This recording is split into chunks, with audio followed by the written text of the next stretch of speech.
I'm not ashamed or afraid to tell the truth.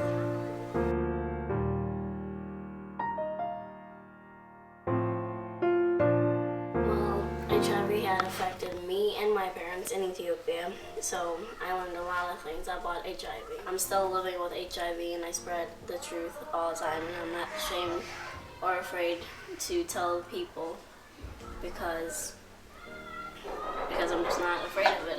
I'm not afraid what they think of me, because whatever they think in Ethiopia was a lot different than here. They think that you'll get it by hugs, by kisses, by talking like this, or anything, but Right. it's not truth, and I'm not ashamed or afraid to tell the truth. Because when I tell them my story, because when I'm talking to people, they don't know that I have HIV because I'm healthy and I don't look sick. At the beginning, I was living in Ethiopia with my parents, and my parents were affected by the virus, and they passed away. So I had a virus. I'm not sure how, but I was thrown in an orphanage. I was separated from my brother and sister because I had the virus and they don't. So while I was there, I was just living with it. At that time, I got very sick. No one really cares about it. They're very scared of it too. They're like very ashamed. They don't want no friends in there, no in an orphanage. It is not a happy place, not fun. Stopped taking the medicine that they were giving me. The medicine wasn't right.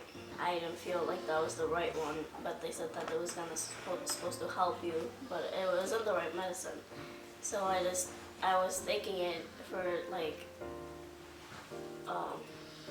months, and I stopped taking it. I started hiding the medicine, and I thought that it was way better for me to just die like my parents with the virus, because there was no hope for me, and so I did stop taking the medicine, and I didn't pray much because when all that stuff was going on with me, I didn't know that it was really God, because I was like, I don't have parents. I'm separated with my family.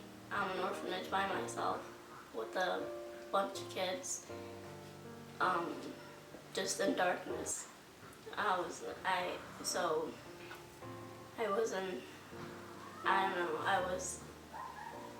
losing it, but then there was hope for me, and my parents came back from America all the way to Ethiopia, and my mom came to get me, and she was gonna adopt me, and I was gonna be in a big family who would take care of me, who is not ashamed of me and doesn't look at me like garbage.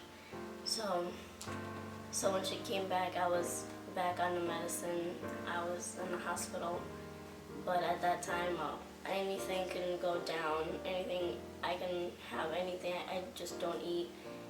Everything I eat would just come right back out. So I wouldn't eat most of the time. I was just in the hospital.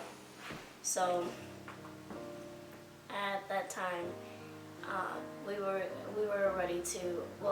together when my mom came down. When my mom came to Ethiopia, I was in the hospital, and I had to get a little better, so to fly home actually. So they said that I couldn't go home with her because I was just too sick to be on the plane, and she wasn't happy with it. She was just like, "Oh, what are you talking about? We're leaving." And they said, but the only way that she can go is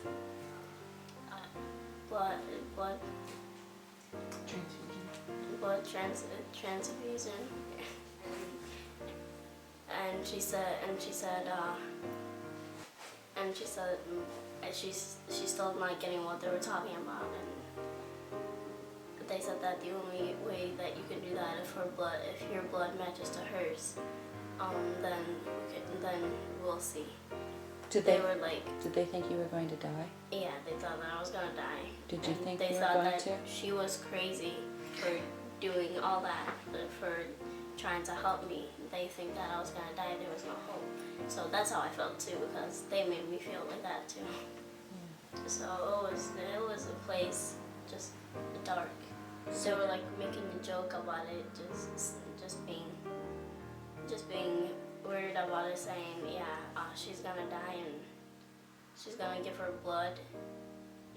They thought that it was just stupid, it was just a waste of time. So she said, let's do it. And then they're like, what? And then she's like, let's try it. We'll try my blood if it matches to hers. So she prayed, and then guess what? Her blood matches to mine. Then second morning, I know I'm laying in the hospital.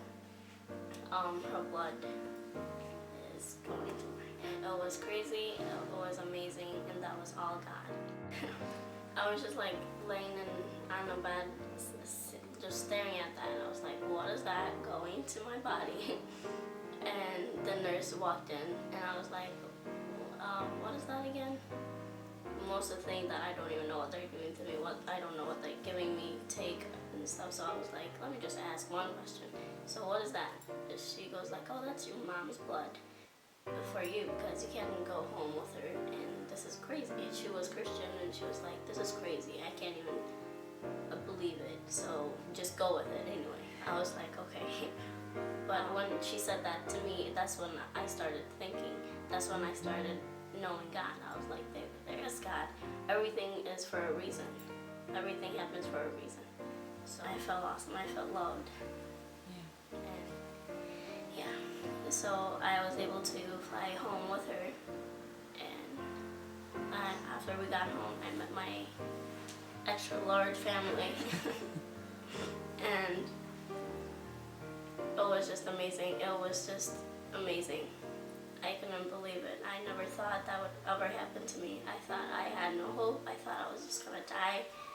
But there was hope, and there was God. He shined His light into my life.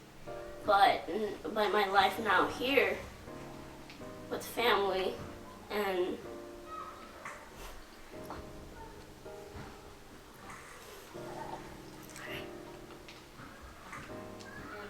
everything was for a reason, because God made everything for a reason, because I can be able to share my testimony to the world and teach them about HIV. How no one should be afraid of it. Just love everyone just the way they are.